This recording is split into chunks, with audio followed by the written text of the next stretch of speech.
சென்னை வடபழனியில் திமுக MLA Prabhakar ராஜாவின் ஆதரவாளர்கள் முதியவர் ஒருவர் நடத்தி வந்த கேண்டீனை அடித்து நொறுக்கிய நிலையில் நிலத்தை அபகரிக்க முயற்சி செய்வதாக பால்துறை குற்றம் சாட்டியுள்ளார்.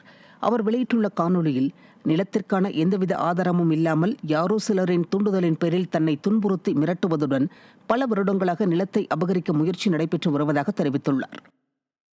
பால்துறை நான் நம்பர் 128A குமரங்காலி அந்த இடத்துல 2003 இருக்கிறேன்.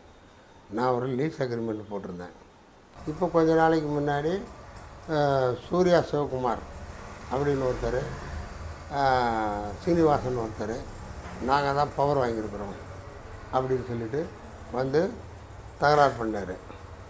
தகராறு பண்ணோன்னே அப்புறம் நான் கேட்டேன், நீ பவர் வாங்கியிருக்கிறேன்னா எப்படி பவர் வாங்கினீங்க அப்படின்னு. இந்த அம்மாவும் இன்றைக்கி காணொலி கொடுத்தவங்க இது வரைக்கும் என்ன பார்த்ததே கிடையாது. இவங்களையும் நான் பார்த்ததில்லை. கேட்குறேன், இவங்க சொத்துன்னா அவங்க கோர்ட்டு மூலமாக சட்டப்படி நடவடிக்கை எடுத்து வந்திருக்கலாமே, எதுக்கு ரவுடித்தனம் பண்ணுறாங்க?